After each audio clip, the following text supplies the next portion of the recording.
Hi all, നമ്മളിന്നിവിടെ ഉണ്ടാക്കാൻ പോകുന്നത് വഴുതനങ്ങ മെഴുക്ക് വരട്ടിയാണ്. അതിനുവേണ്ടി ഞാൻ ചൂട് പാനിലേക്ക് കുറച്ച് ഓയിൽ ഒഴിച്ചു. അതിലേക്ക് ഞാൻ ചെറുതായിട്ട് ചോപ്പ് ചെയ്ത് ഇഞ്ചിനും ഗാർലിക്കും കൂടെ ആഡ് ചെയ്തെടുത്തു. ചെറിയൊരു ഫ്ലെയിമിലിട്ടിട്ട് നല്ലപോലെ സോട്ട് ചെയ്തെടുക്കാം, ചെറിയൊരു ബ്രൗണിഷ് കളർ ആവുന്നത് വരെ. അതിലേക്ക് ഞാൻ ഒരു സവാളയും 2-3 പച്ചമുളകും കൂടെ ആഡ് ചെയ്തിട്ട് നല്ലപോലെ സോട്ട് ചെയ്യാണ്.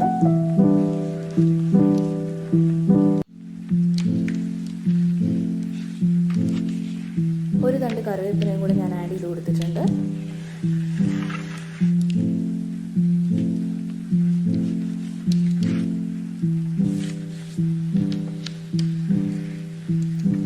പെട്ടെന്ന് വഴണ്ടി കിട്ടാൻ വേണ്ടിയിട്ട് ഞാൻ കുറച്ച് ഉപ്പും കൂടി ഇതിലേക്ക് ആഡ് ചെയ്ത് കൊടുക്കുന്നുണ്ട്.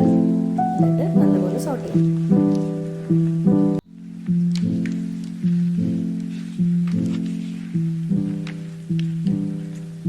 ഉള്ളി ഒന്ന് സോഫ്റ്റ് ആയതുകൊണ്ട് തന്നെ നമുക്ക് കുറച്ച് മഞ്ഞൾപ്പൊടിയും വളരെ കുറച്ച് മുളക് പൊടിയും കുറച്ചധികം ഞാൻ പെപ്പറും കൂടെ ആഡ് ചെയ്തിട്ട് നല്ലപോലെ സോട്ട് ചെയ്യാണ്. ഞാൻ വേറെ ഒരു മസാലാസും ഞാൻ ആഡ് ചെയ്യുന്നില്ല. ഒരു മീഡിയം ഫ്ലെയിമിലിട്ടിട്ട് അതിൻ്റെ പച്ചമണം പോകുന്ന വരെ നല്ലോണം സോട്ട് ചെയ്യാം. എന്നിട്ട് അതിലേക്ക് ഞാനൊരു അര പീസ് തക്കാളിയും കൂടെ ആഡ് ചെയ്തിട്ടുണ്ട്. നല്ലപോലെ ഇളക്കുക. അതിലേക്ക് നമ്മൾ അരിഞ്ഞു വെച്ച വഴുതനങ്ങയും കൂടി ആഡ് ചെയ്തിട്ട് നല്ലപോലെ മസാല ഇതിലേക്ക് ഇളക്കി ചേർത്ത് പിടിപ്പിക്കാം. ഈ മസാലയൊക്കെ ഇതിലേക്ക് നല്ലപോലെ പിടിച്ചു കഴിഞ്ഞാൽ നമുക്കത് ലോ ഫ്ലെയിമിലിട്ട് അടച്ചു വെച്ചിട്ട് നമുക്കത് വേവിച്ചെടുക്കാം.